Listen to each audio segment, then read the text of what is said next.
Պարոն Դավուդյան, պատերազմի 5-րդ օրն է, ինչ իրավիճակ է եւ ինչ զարգացումներ է կանխատեսում։ Հիմա իրավիճակը դուք տեսնում եք, որ արդեն աշխարհում գնալով ճնշումը Միացյալ Նահանգների եւ Իսրայելի վրա է շատանում։ Ամերիկայի կոնգրեսում հիմա բավական խնդիրներ կան, անընդհատ բացակայքի ներկայացուցիչները գնում զեկուցում են, հիմնավորում են, որ ինչու են հարձակվել, ինչ են արել։ Դեմոկրատ կոնգրեսմենները հարձակվում են, որ դուք այս պատերազմը կոնգրեսի թույլտվությամբ չեք սկսել եւ արդեն ամերիկացի զինվորներ են զոհվում եւ այլն։ Իսկ մյուս կողմից Իրանն էլ ուրեմն որովհետեւ մի քիչ հիմա այսպես ասած արդեն ասենք տարբեր կենտրոններ են ստեղծվել, որովհետև ի վերջո ներքին մրցակցություն էլ կա եւ իրենք անընդհատ ասել էին, որ եթե պատերազմ սկսի, մենք դա դարձնենք տարածաշրջանային պատերազմ, իրենք ռմբակոծում են, հրթիռակոծում են նաեւ հարևան երկրների, հատկապես արաբական երկրներում տեղակայված ամերիկյան բազաներին, իրենք այդպիսով ուզում են ճնշում բանեցնեն, ասենք Էմիրատների վրա, Կատարի վրա, Բահրեյնի վրա, որպեսզի նրանք իրենց հերթին Ամերիկային ու Իսրայելին ճնշեն, խնդրեն, որ պատերազմական վիճակին զերծ տվեք, որովհետև հիմա խոսվում է, որ արդեն իսկ Կատարը, Էմիրատը, Սաուդական Արաբիան միլիոններ դոլար վնաս են կրել, թե տուրիզմի իմաստով, թե նավթի եւ գազի պաշարների եւ արտահանման իմաստով, Դուբայի օդանավակայան, արդեն քանի օր բավական թռիչքներ բեկանվել են այդ ծոցի երկրներում, որպես որ Իրանը նաեւ դիմել է այդ միջոցին,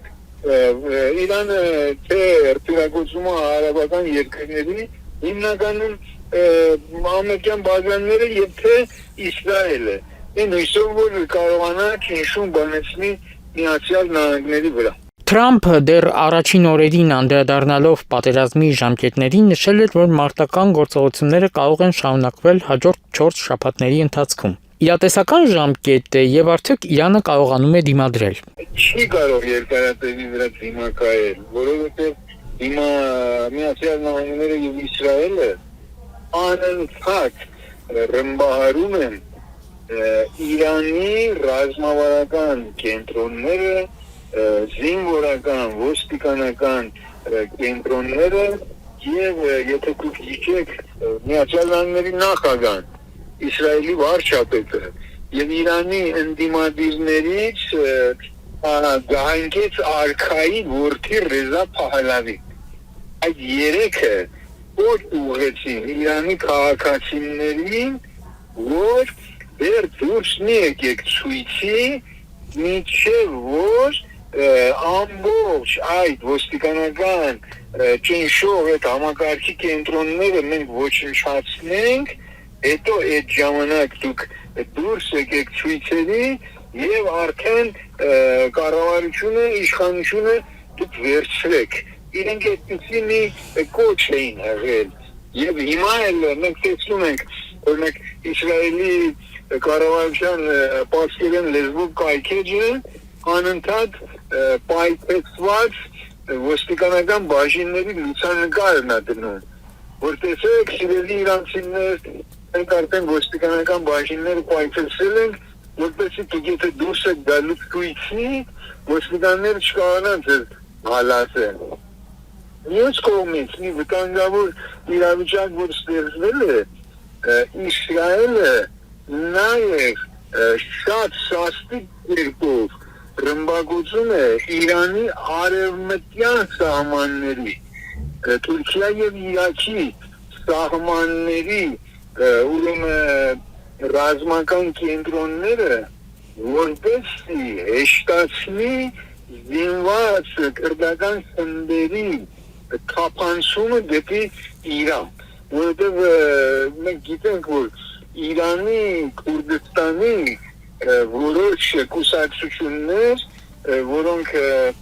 ընդդիմադիր են Իրանի իշխանություններին, նրանք հաստատված են հիմնականում Իրաքում։ Եվ հիմա նրանք պատրաստվում են, որ ընդդեղից թափանցեն դեպի Իրան, թափանցեն դեպի Իրանի Քուրդիստան շրջան եւ ընդդեղից նորից խնդիրներ ստեղծել կենտրոնական իշխանությունների դեմ։ ԱՄՆ-ին կհաջողվի ստեղծել իրեն լոյալ ռեժիմ։ Տարաձայնություն կա ուրեմն Միացյալ Նահանգների, Իսրայելի եւ եվրոպական երկրների միջեւ։ Եվրոպան մտահոգ է գաղթականների հոսքից եւ անկայունությունից, դրա համար նույնը մտածում է նաեւ Թրամփը, քանի որ Թրամփը նաեւ ունի Ամերիկայի, Իրաքի եւ Լիբիայի փորձը, նրանք նախընտրում են, այսպես ասած, նույն տերմին ստեղծված վենեսուելացում։ Նրանք նախընտրում են վենեսուելացում, այսինքն այնտեղ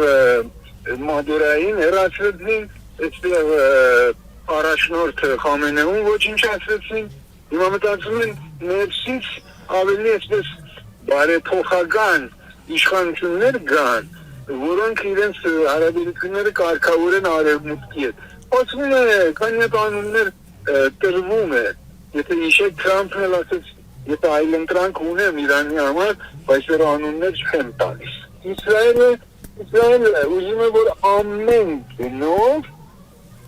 իսլամական հանրապետությունը հիմքից քանդի եւ անգամ ինքնավարություններ ստեղծի, որովհետեւ Իսրայելը միշտ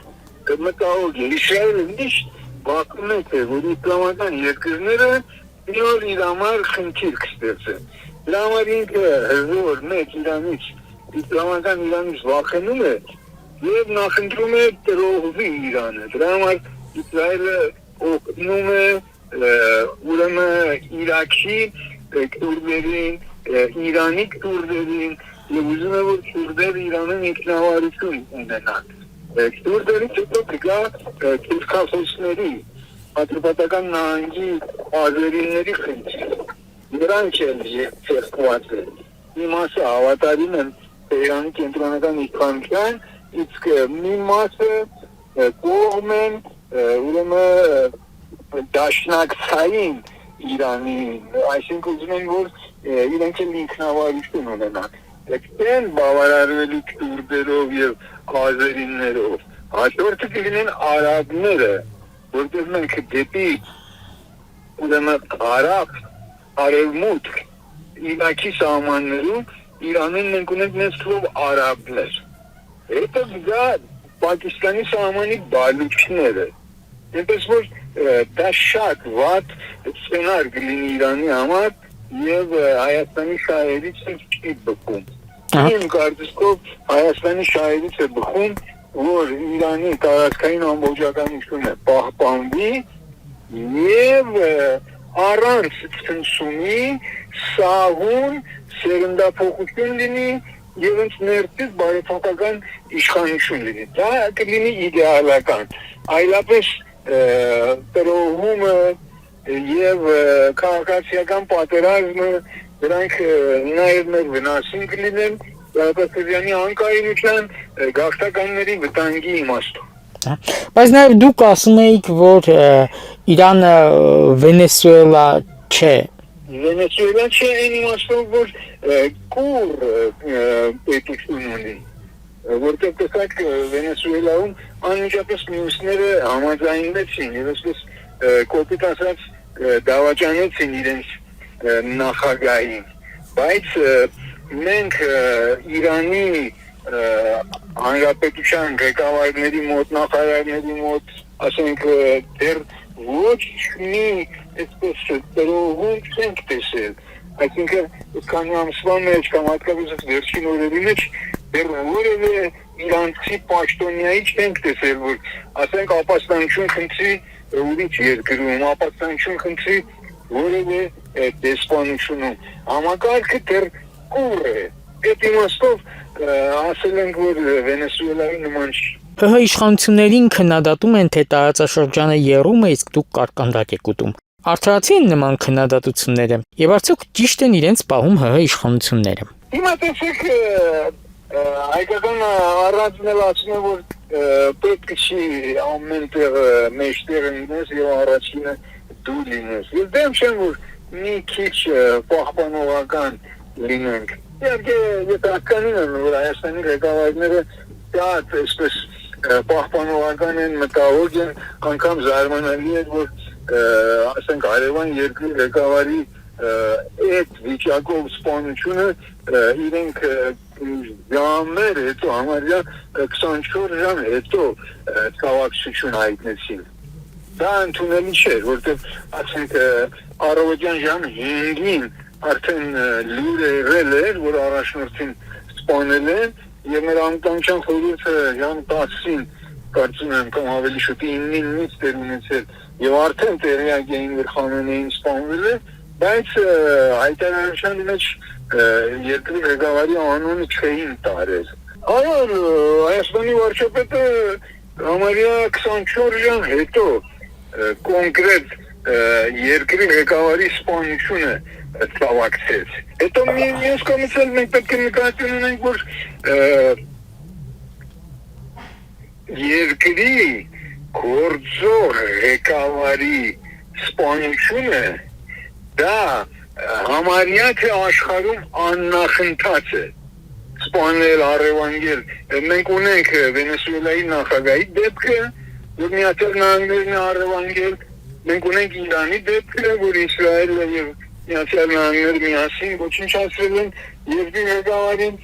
Ունենք Փաթրիկ Լումումբայի դեպքը Կոնգոյում, որ Բելգիան ու Ամերիկայից հեռուն միասին արեցին, բայց ընդհանրապես ՄԱԿ-ի բանաձևերով կոնվենցիայում դատապարտվում եւ արգելվում է, որ երկրի գործող ղեկավարին թշնամական երկիրը ոչնչացնի։